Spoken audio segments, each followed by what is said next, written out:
This podcast is brought to you by JMC Academy, Australia's leading creative education provider.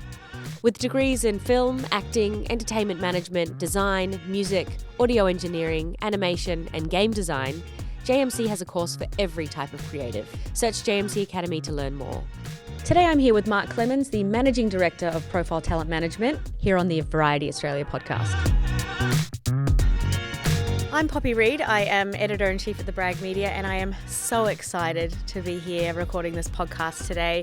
I'm with Mark Klemens, who is the Managing Director of Profile Talent Management, which looks after Hamish and Andy, Whipper, Sonia Kruger, and Fifi Box, among many, many others. Mark has built one of the most prestigious talent management companies in the country and is known as an experienced negotiator with deep experience in publishing, television, and radio. If you want to understand how the biggest stars build their companies, then you need to talk to Mark. And that's why we're so privileged to have Mark here at the Variety Australia podcast today at JMC in Melbourne. Welcome, Mark. What a fantastic introduction. I think I'll put that on the website. That's terrific. It's a pleasure to be here, Poppy. It was very factual, though. Extremely. It was honestly all facts. I guess it was. Now, let's dive straight into it, actually. Sure. So you actually didn't start out in the entertainment industry. No. You had no intention of it. No, well, I went to law school and I was a barrister for probably 15 years and always had kind of an interest in the business, but never thought of starting my own business in this space. My wife worked for Hey Hey at Saturday for probably about 10 or 11 years. My father-in-law was managing director of Summers Carroll for 25 years, which produces Hey Hey and so forth. So I was kind of around the business, but no, apart from doing a few little bits and pieces for people like Molly Meldrum and Daryl Summers and others just as a lawyer, never really planned to dive into the talent management space. And then how did you start it? When did you go, okay, this is what I'm going to do. I'm not going to pursue my career as a barrister. I'm all in on talent management. It wasn't even quite as deliberate as that. I was preparing to I did a lot of personal injuries work and jury work. So I was actually preparing my closing address for a jury one morning, about to go into court, wig and gown on, and I got a phone call from Steve Vizard, who I knew. I'd see Steve socially 2 or 3 times a year. Sorry, for the uninitiated, who's Steve Vizard? So Steve Vizard is a triple, I think it is, I should know, Gold Logie winner. He hosted a show called Tonight Live on the 7 Network for 3 years and was the instigator of Full Frontal, Fast Forward, and had his own production company, which was incredibly successful. So That's a phone call you're taking. That's right. So Steve said, look, I was just thinking of maybe doing something in the talent management space. Are you interested? So I sort of went into court, and I don't know it was the best address to the jury I've ever done because I was a bit distracted. And then simultaneously, bizarrely, it's funny how things work out. There was a fellow called Ian Johnson who's no longer with us, and Jono was the managing director of the 9 Network for a while and the 7 Network for a while. A real doyen of the industry and a lovely, lovely man. And I got to know him through Hey Hey at Saturday and through my father-in-law. We knew each other. We would see each other socially and so forth. Anyway, he rang me up one day and said, look, not sure whether you're interested in but I've got a couple of young blokes here who have just done some stuff for us. A fellow called Hamish Blake, another bloke called Andy Lee. They just need some guidance. Can you perhaps just give them some thoughts and perhaps just work with them? So the two kind of all... The planets aligned in a way, and so Hamish and Andy and Molly were really my first clients, and that's how we started 20 years ago. What a roster. Yeah. And you've been with Hamish and Andy from the very start, essentially. Yeah, they've been with me for 20 years, so a long, long time. I mean, they watched our kids grow up. I've got 3 kids in their 20s. So I was in Venice on holidays of all places, and I got a phone call from Andy Lee saying, look, Jono, I know he's been in touch with you. Can we catch up for a chat? So we just caught up at a little coffee shop in Lonsdale Street, and the rest is history. Wow.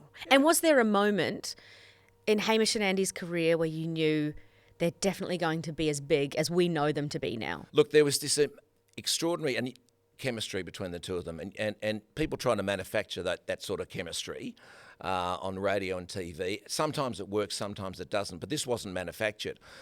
They were best mates then, they're still best mates now. In 20 years, I don't think I've ever seen them argue.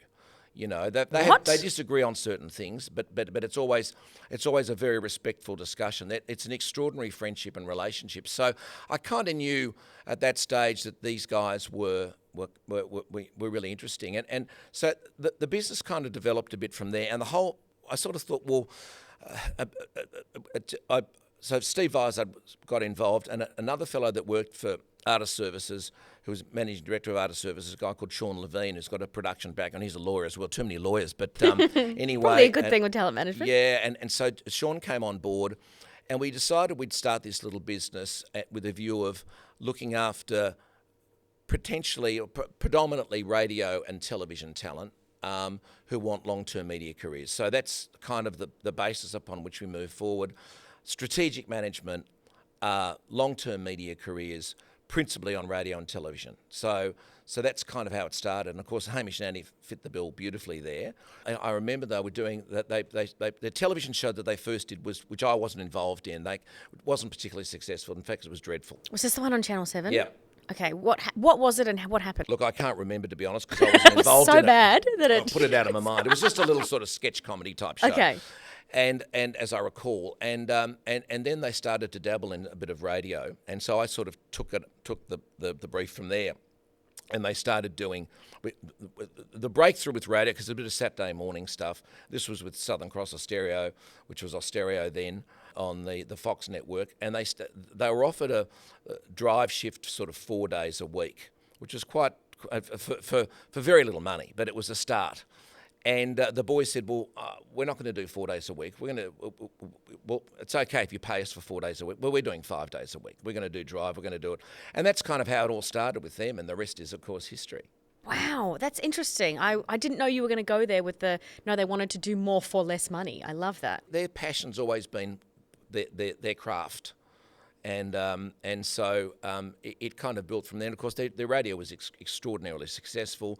TV then followed. They created their own production company called Radio Karate, and predominantly the 10 network and then the 9 network embraced them, and they're still obviously with Southern Cross Austereo with their podcast now, which is hugely successful, as you know, and they've been with the 9 network for many years now, and that still continues, albeit that they've gone slightly different.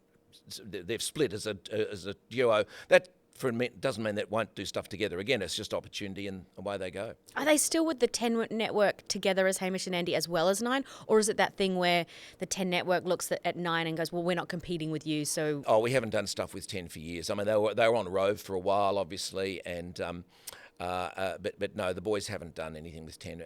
It's for a number of years. So Andy's got the 100, which is incredibly successful and going beautifully, and of course, Hamish has got Lego Masters.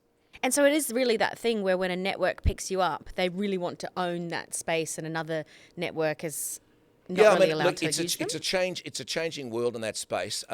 Networks were far more open to a network deal years ago. So you would sign to a network for a year, and you'd literally be locked into them exclusively, save for maybe a few bits and pieces. These days, it's more a run of show. The boys are a little different with their relationships, but more often than not, it's a run of show, and you may be exclusive to a network for the duration of that show, or maybe a period before or after. So there's still a level of exclusivity, but there are still people on network deals, but they're less obvious and less dominant now. And where do you see the future of that going? Could a Hamish and Andy be picked up by 9, 10, 7 all in one season at some point? Well, you never know, do you? Yeah. I mean, who knows? I mean, look, Hamish and Andy are the 2 hottest talent in the country, and deservedly so. So they've got a long future ahead as to whatever they want to do. And they're always looking for the new challenge, and they're certainly never complacent about their journey. One thing that I love about your business is it's very clear on brand integrity for each of your talent roster people. Yeah, well, I mean, we have, I think there's about 60 talent we represent, I think, something of that nature. Everybody's different. Everybody has their own unique brand. We actually prepare a strategy for each of our clients, a written strategy, which we work to and we update regularly.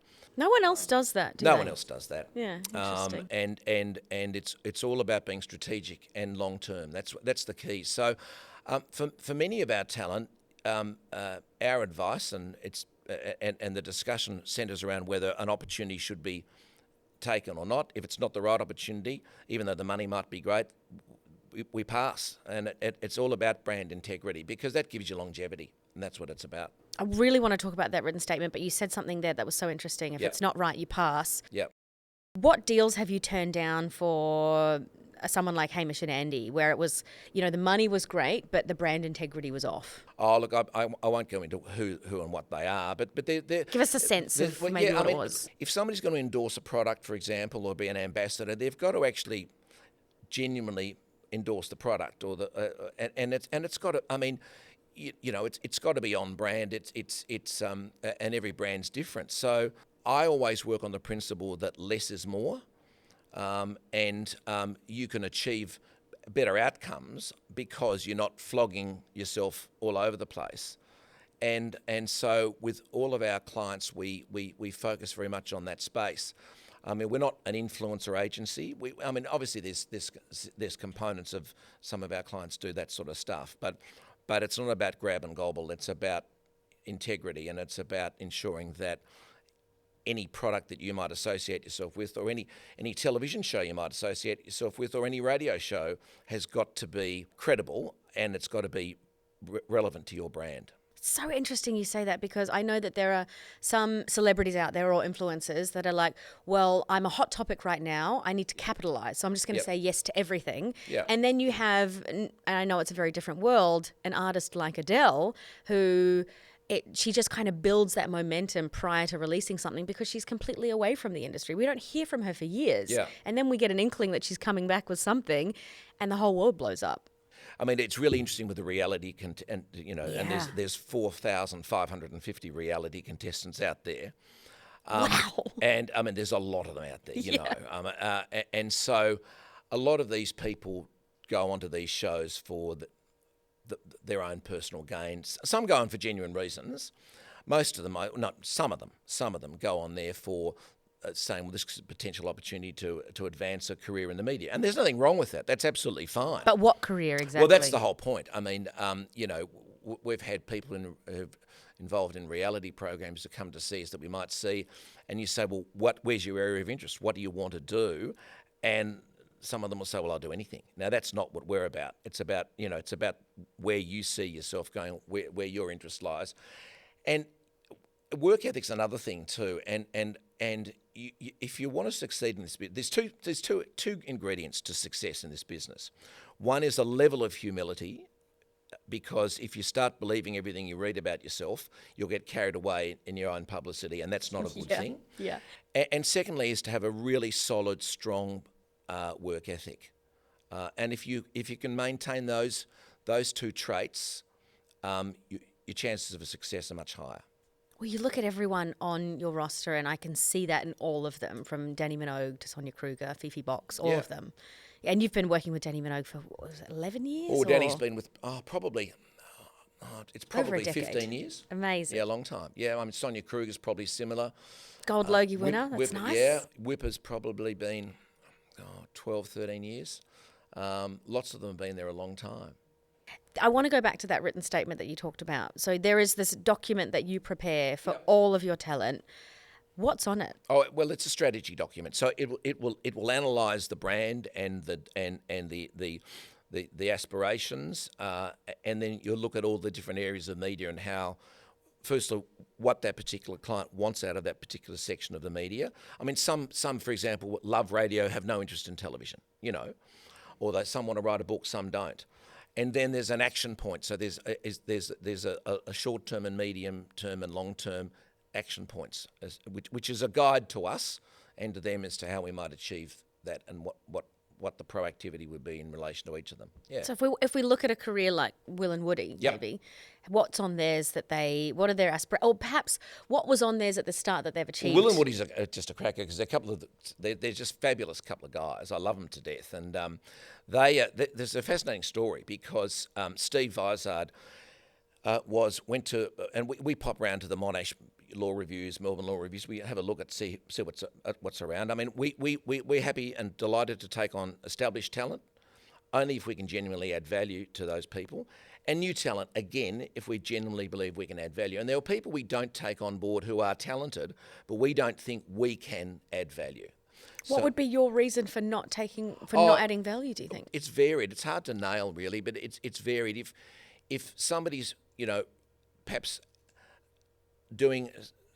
take somebody in the reporter space, for example.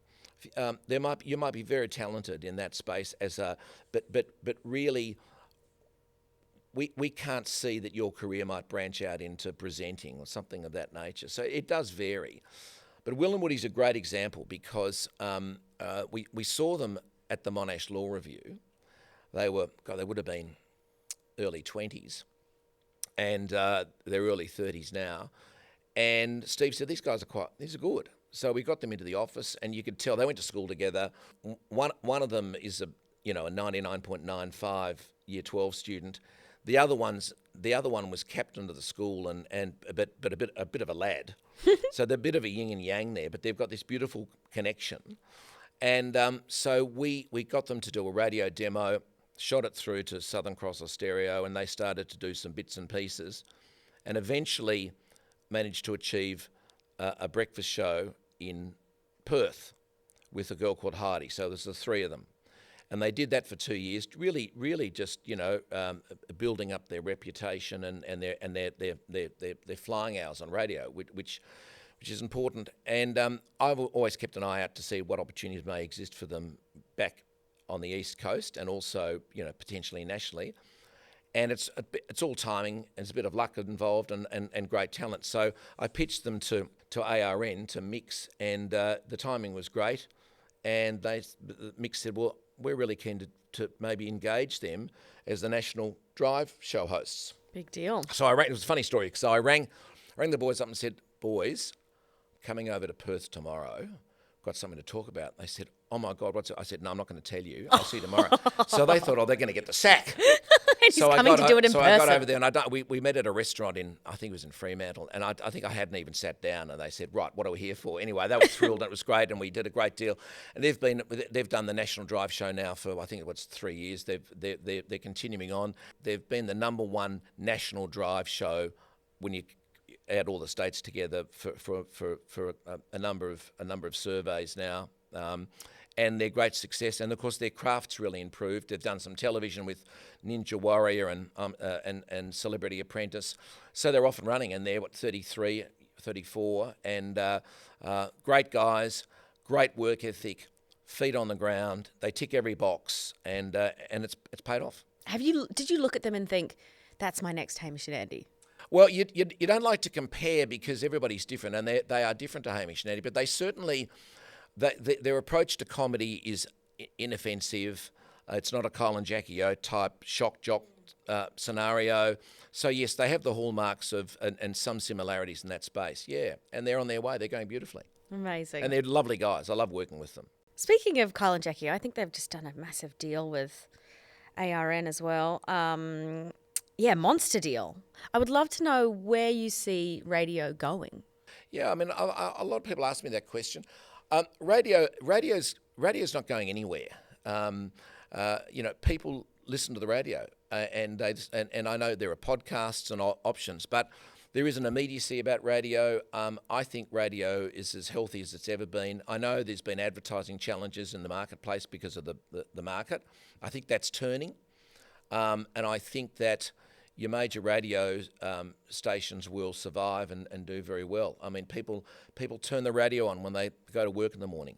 Yes, some people listen to podcasts. I get that, but I think radio's alive, and it's going to be an interesting time ahead with potential mergers and opportunities that are existing that you hear about and read about. So we'll see what happens. But I think radio's very healthy. Well, that'll be fun for you to get involved in, especially with your negotiation skills. Just love it. Absolutely love it. You do love it. Yeah. Oh, my God, I couldn't think of anything worse than... No, well, that's a lot of our clients say that. No, I really enjoy it. Yeah. I mean, what are some tips and tricks around that? Because you really are going in with thinking of your talent's best interests at heart. Always. But then, of course, you don't want to burn the bridge with the organisation that you're talking to. No, it's a really interesting balance. And, yeah. As a barrister, if you're negotiating for a client... you can go as hard as you like because it's a different. But this is really what you're doing is you're trying to get the best deal, and it's not just money; it's all the other terms and conditions for your client, who are then going to join into a partnership relationship with a TV or radio network, which has got to be a good, strong, healthy relationship. So it's very important to maintain your professionalism at all times, and that's not that hard to do, frankly.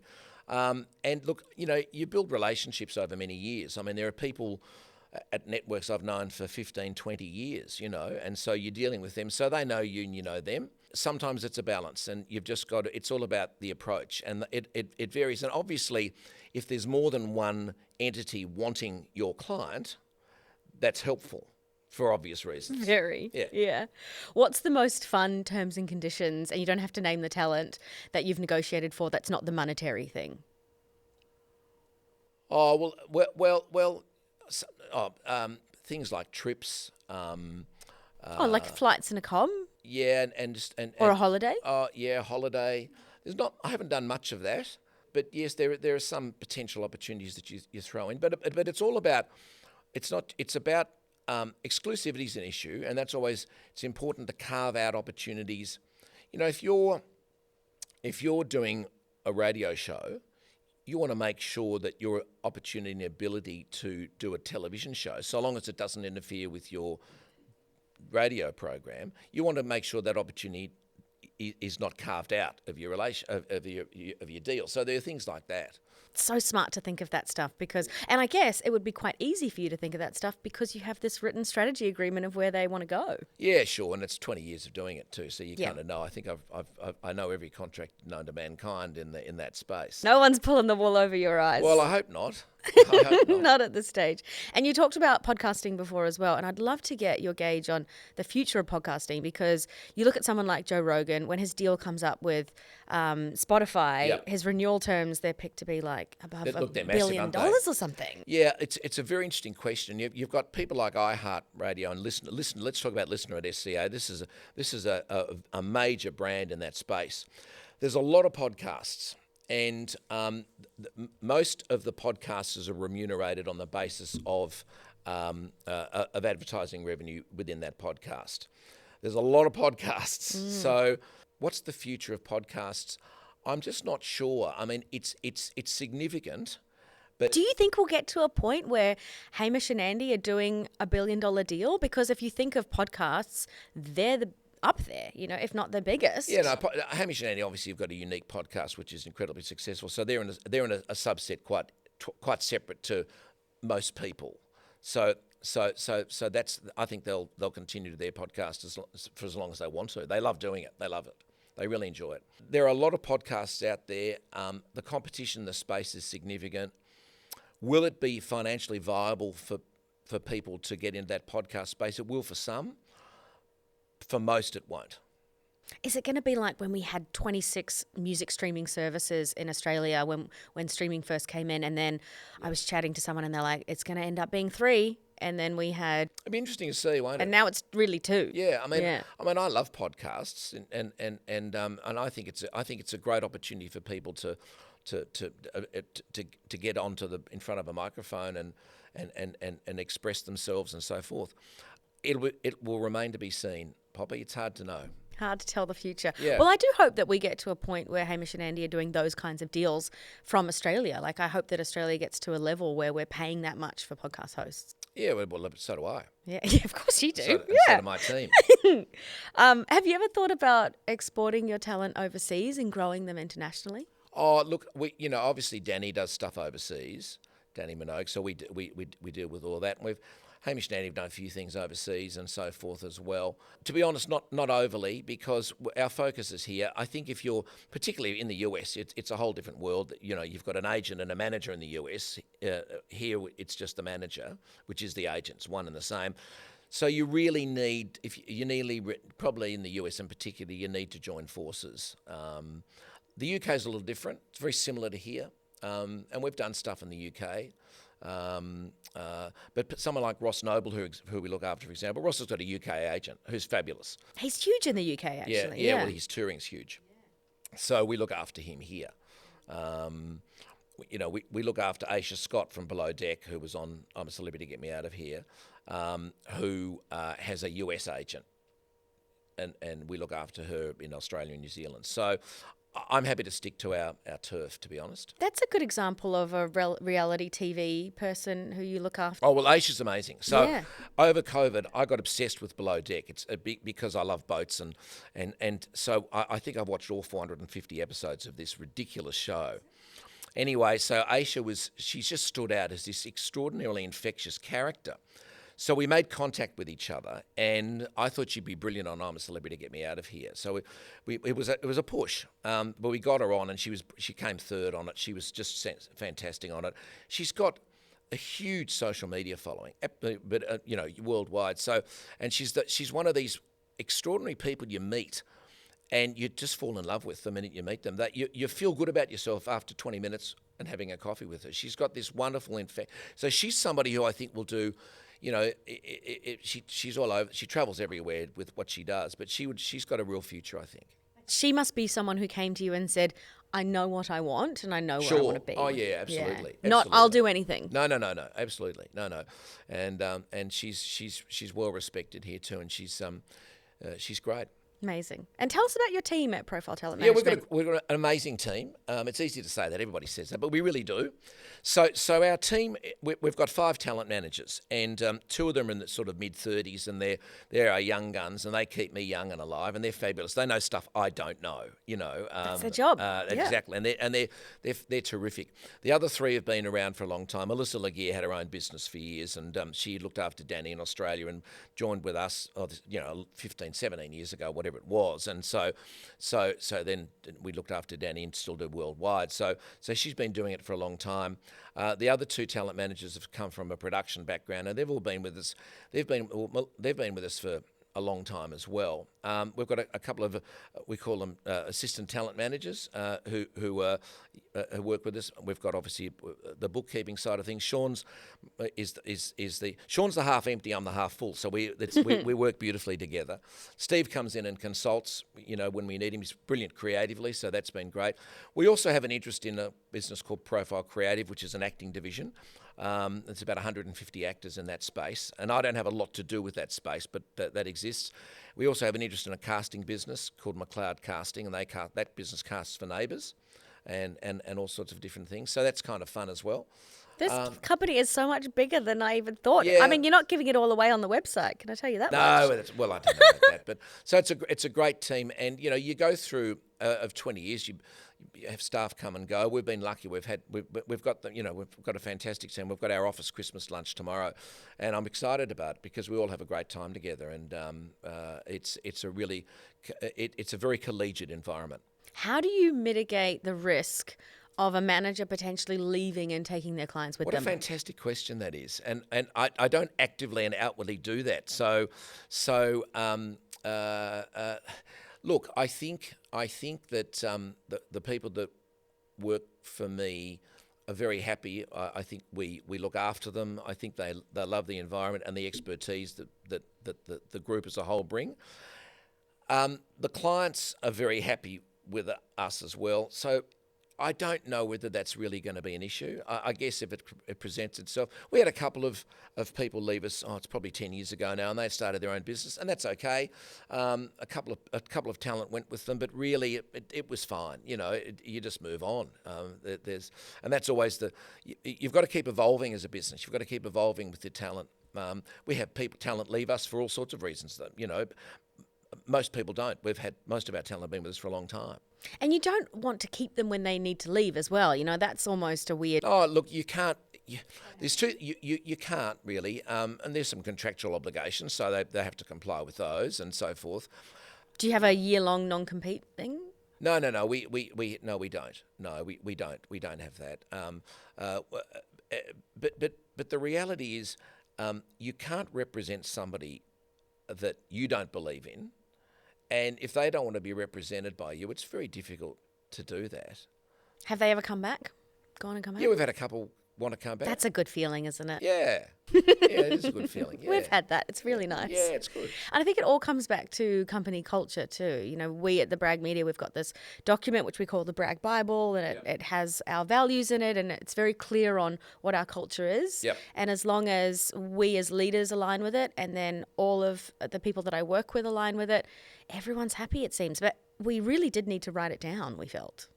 Yeah, I think, look, the culture in the business is very important, and I value everybody's opinion. My door's always open, and there's a real sense of ownership by our staff as to who they represent. They would, they'd stand in front of a moving tram for most of them because they believe in them, and you sense that, and the talent sense that as well. So it's a unique business. It's not an accounting practice or a law firm. It's a creative business where you represent them, but you're also somebody to ring up and have a chat to. Yeah. And our talent managers do that very well.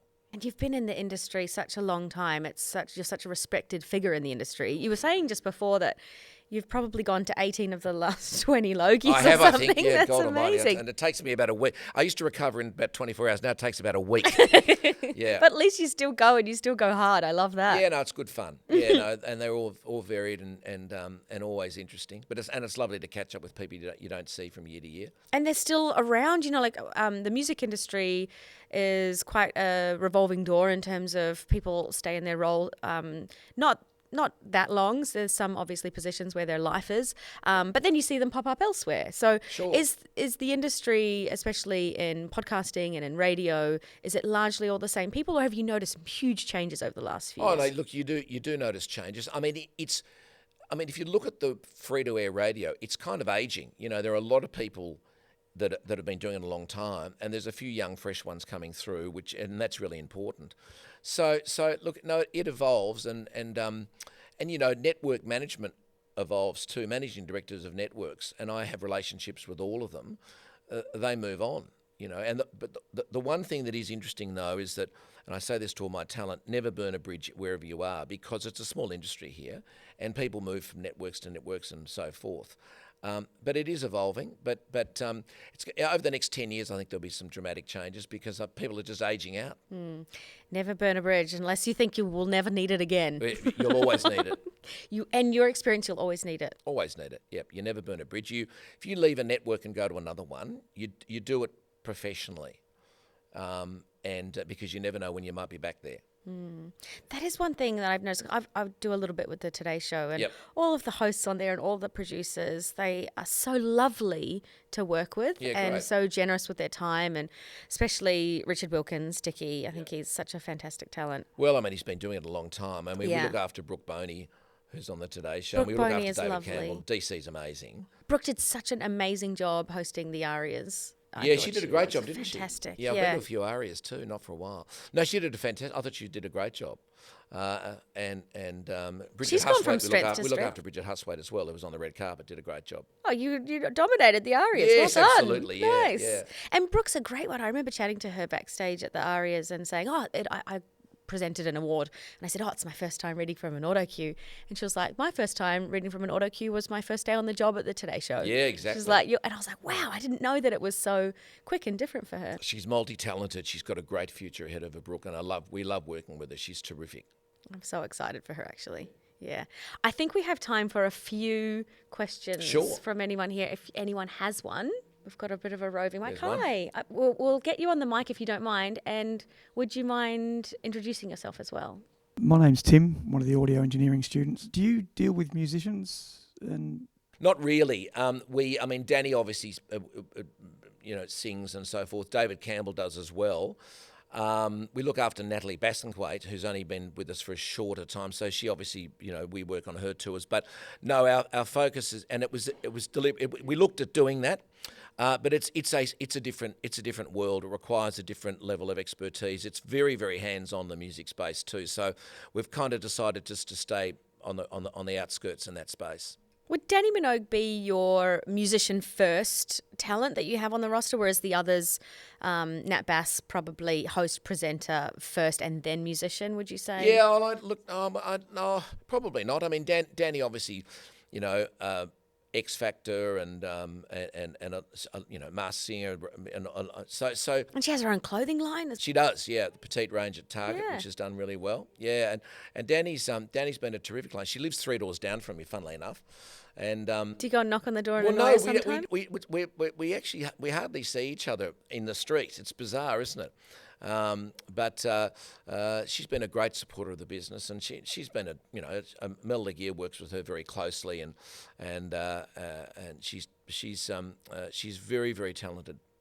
The whole family are. Yeah, you've got some talented musicians on your roster, Yeah, but well- not all of them are just musicians. I just went on Saturday night. Nat Bass and David Campbell did a tribute to George Michael at the Maui Music Bowl with the Melbourne Symphony Orchestra, and there was Adam Thompson from Chocolate Starfish and Courtney Act and others, and they were just absolutely brilliant. They were just so you think, well, their musical talents are just outstanding, and they were fabulous. It was a great night. Yeah, 2 incredible people. Yeah. Does that answer your question?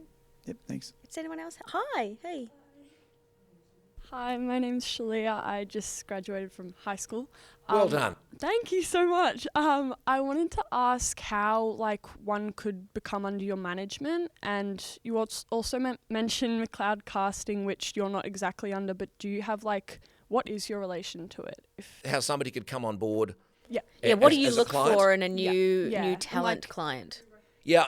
Look, it's something a bit unique and different. I mean, there are many presenters who follow the same sort of pattern, and they're very good, but there's nothing unique and different about them. You need to have something that's a bit unique. So I guess somebody who's kind of clear on the direction they want to go, or reasonably clear on the direction they want to go, that has a kind of point of difference. That might be their humour, it might be whatever. Obviously, someone who's got a lot of warmth, and you can tell that by listening to them or seeing them in front of a camera pretty quickly. Warmth is just such a huge component to the industry, and it's and it depends what's going on in the marketplace at the time. It's really hard. I get frustrated with commercial networks because they should be giving younger people and people who perhaps haven't had a chance more of an opportunity. And they often don't. I mean, they go with what's safe, and they need to expand a bit because what you can discover is often quite amazing. Why did they go with what's safe? Is that money Well, driven? if you're going to say they've commissioned a game show, they might go to somebody who's done game shows for 20 years as opposed to somebody who maybe hasn't done a game show but has this wonderful personality to do it. So Channel 10 probably take more risks than the others, but they all play it pretty safe. Any other questions? I think we've got time for probably one more. Mark, I'd love for you to unpack the strategy document and tell us a bit more about that and what goes into it, how detailed it is, how it's built. So what would happen is, so somebody that's just joined us, we would have a brainstorming session together, and it might be the talent manager that is directly assigned to that person, myself, maybe 1 or 2 others, and we would touch on every particular area of media, from influencer, social media, interest numbers, how that's progressing, through to TV interests, radio interests, publishing interests, acting interests, the whole work. So it'd be a mishmash of everything. We would then go away based on I guess what the ambitions are of that person, what we think is where things should go, and social media strategy is quite important. As you will, everybody here would totally appreciate. So we would, and that's my weakest point. That's where the team are particularly good at it, rather than me, because I'm an old chap in the business. So, but social media is important. So we've got a template which we use, and we would then construct, as I say, ambitions, desires, goals, with action points, and we would then send that back to the client to have a look at, and they're to be amended, and when everybody's happy, it's locked in and done and dusted. And in theory, we update it, every 6 months or so. It's not an exact science, but it's a great tool, and you know, it's everybody's different. Amazing. Thank you. Well, it has been such an honour to Oh, chat it's to been a you. pleasure. Honestly, the work that you have achieved over 2 decades is phenomenal. Thank you. You are an absolute gentleman and you are a wealth of knowledge. And thank you so much for being so generous in this conversation It's with a us. pleasure, Poppy. It's been a lot of fun. So thanks for having me. Thank you. Beautiful. Thanks a lot. Great.